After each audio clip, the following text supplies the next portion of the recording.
இன்னைக்கு நம்ம மெத்தட் அப்புறம் ஃபங்க்ஷனுக்கு இடையில உள்ள டிஃபரன்ஸை பத்தி பார்ப்போம். அண்ட் அதுக்கு முன்னாடி நான் உங்க குரு. Welcome to G square. Method and function இது ரெண்டுத்துக்கும் உள்ள டிஃபரன்ஸ் பார்க்கறதுக்கு முன்னாடி முதல்ல ஃபங்க்ஷன்னா என்ன அப்படிங்கிறத ஜஸ்ட் நம்ம ரீமைண்ட் பண்ணிடுவோம். ஃபங்க்ஷனை பொறுத்தவரையில அது டெஃப் அப்படின்னு சொல்லிட்டு ஒரு கீவேர்டு வச்சிருக்கோம். அண்ட் அந்த டெஃப் அப்படிங்கிற அந்த கீவேர்டு வந்து டிஃபைன் அப்படிங்கிறத சொல்லணும் அப்படின்னு சொல்லியிருந்தேன். அண்ட் தென் அந்த ஃபங்க்ஷனோட நேம் வந்து நம்ம யூஸ் பண்ணோம்.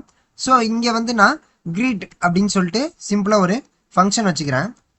ஸோ இப்போதைக்கு நான் ஜஸ்ட் இதை பாஸ் பண்ணிடுறேன். இப்போ greet அப்படிங்கிற அந்த ஃபங்க்ஷனை நம்ம கிரியேட் பண்ணிட்டோம். ஃபங்க்ஷன் கிரியேட் பண்ணோம்னா அடுத்து என்ன பண்ணோம், அந்த ஃபங்க்ஷனை இன்வோக் பண்ணணும் அப்படின்னு சொல்லியிருந்தேன். ஸோ நம்ம அதை இன்வோக் பண்ணிடுவோம். ஓகேவா? இப்போ இன்வோக் பண்ணுற இந்த ஃபங்க்ஷனில் நம்ம வந்து ஆக்சுவலாக சில வேல்யூஸ் வந்து நம்ம அனுப்பலாம், அதாவது ஆர்குமெண்ட்ஸாக சென்ட் பண்ணலாம். ஸோ இந்த இடத்துல நான் அலிஸ் அப்படின்னு சொல்லிட்டு நான் யூஸ் பண்ணிக்கிறேன். ஓகே, இப்போ நான் இங்கே அலிஸ் அப்படிங்கிறத சென்ட் பண்ணுறேன். ஸோ இங்கே நான் சென்ட் பண்ணுறத இந்த இடத்துல வாங்கணும். So that we can use a name as a parameter. ஓகேவா? ஸோ இந்த இடத்துல நான் ஜஸ்ட் ஒரு பிரிண்ட் ஸ்டேட்மெண்ட் கொடுத்துட்றேன். அந்த பிரிண்ட் ஸ்டேட்மெண்ட்டில் ஒரு எஃப் ஸ்ட்ரிங் யூஸ் பண்ணிப்போம். ஸோ அந்த எஃப் ஸ்ட்ரிங்குள்ளார நான் ஹலோ அப்புறம் ஒரு பிளேஸ் ஹோல்டர் ஆட் பண்ணி அதில் வந்து நேம் அப்படிங்கிற அந்த பேராமீட்டரை நான் யூஸ் பண்ணிக்கிறேன். சரியா? ஸோ இப்போ நான் இதை ரன் பண்ணுறேன். எனக்கு அவுட்புட்டில் ஹலோ அலிஸ் அப்படின்னு சொல்லிட்டு ஃபுல்லாகவே பிரிண்ட் ஆயிடுச்சு.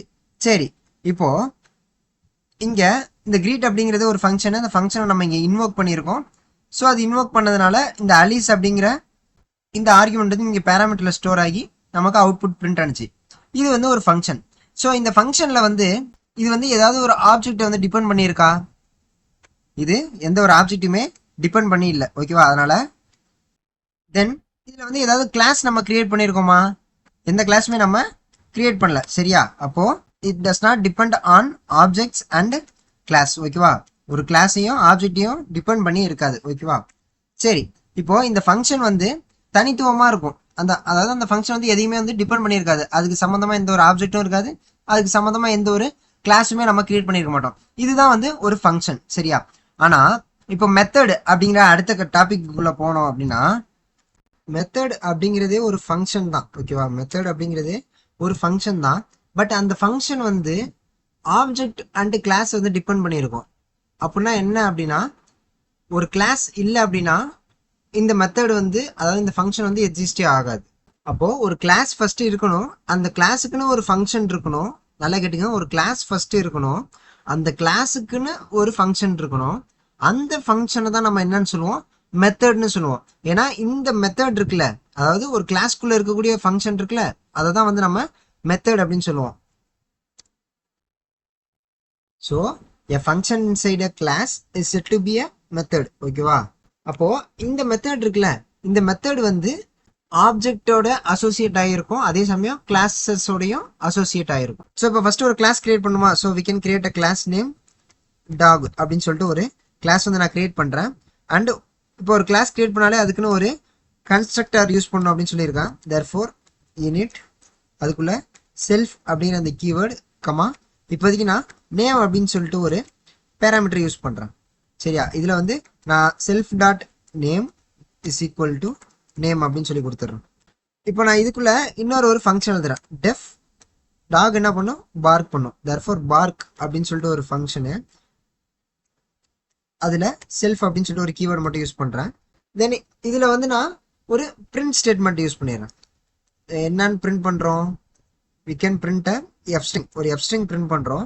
அந்த எஃப் ஸ்ட்ரிங்கில் நம்ம டாகுக்கு ஒரு நேம் கொடுப்போம். தேர்ஃபோர் ஒரு பிளேஸ் ஹோல்டர், இதில் வந்து நம்ம செல்ஃப் டாட் நேம் அப்படிங்கிறத யூஸ் பண்ணிப்போம். இதுதான் வந்து நம்ம டாகோட நேம் வந்து ரெப்ரசன்ட் பண்ண போது. ஸோ டாக் எப்படி கத்தும், டாக் சேஸ் ஊஃப்.